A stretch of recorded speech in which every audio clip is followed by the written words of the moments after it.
Au cours de notre petit déjeuner, nous avons également évoqué l'ordonnance du 12 mars 2014 portant réforme des entreprises en difficulté et des procédures collectives. Cette ordonnance a dans un premier temps étendu la procédure de sauvegarde accélérée qui ne concernait jusqu'à aujourd'hui que les entreprises réalisant un chiffre d'affaires supérieur à 20 millions d'euros et employant plus de 150 salariés à l'ensemble des entreprises, des grandes entreprises, c'est-à-dire celles dont les comptes annuels sont certifiés par le commissaire aux comptes. Donc, quel est l'objectif de cette sauvegarde financière accélérée, appelée SFA? Cette SFA concerne les entreprises faisant d'ores et déjà l'objet d'une procédure de conciliation et qui sont fortement endettées auprès de leurs créanciers financiers. Et cela permet de réorganiser les dettes de l'entreprise sans avoir besoin au préalable d'accueillir, de recueillir l'accord unanime de tous les créanciers. Et la deuxième procédure mise en place par l'ordonnance du 12 mars 2014 est la procédure de rétablissement professionnel sans liquidation. Cette procédure a été élaborée sur le modèle du rétablissement personnel et elle vise à vérifier l'insuffisance d'actifs du débiteur pour effacer ses dettes et lui permettre ainsi une possibilité de rebond rapide. Cette procédure ne concerne que les débiteurs personnes physiques, donc les commerçants, les artisans, les agriculteurs, activités professionnelles indépendantes, dont les professions libérales.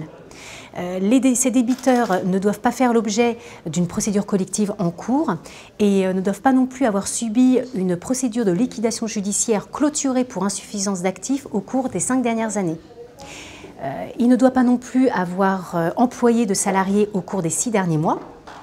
Et la valeur de l'actif déclaré devra également être inférieure à un actif qui aura été fixé, déterminé par décret pris en Conseil d'État.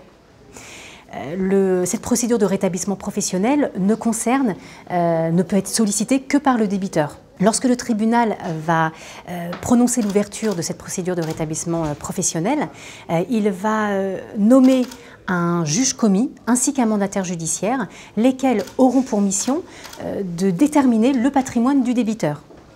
Et cette procédure, qui ne pourra excéder 4 mois, n'emportera pas suspension des poursuites individuelles, sauf au débiteur de solliciter du juge commis un report des paiements sur 4 mois, ainsi qu'une suspension des voies d'exécution. Enfin, lorsque le juge commis aura terminé la procédure d'instruction, il renverra l'affaire devant le tribunal, lequel soit prononcera l'ouverture d'une procédure de liquidation judiciaire, si finalement le débiteur s'est avéré être de mauvaise foi, ou bien si la procédure d'instruction a révélé des faits de nature à être sanctionnés, soit le tribunal clôturera la procédure de rétablissement professionnel sans qu'il y ait lieu à liquidation, ce qui emportera effacement des dettes du débiteur à l'égard de tous ses créanciers antérieurs à la procédure, à l'exception des créances salariales et des créances alimentaires. Bien entendu, vous l'aurez compris, le risque de cette procédure est de déresponsabiliser les débiteurs indélicats et que ces débiteurs utilisent cette procédure comme un simple outil de gestion.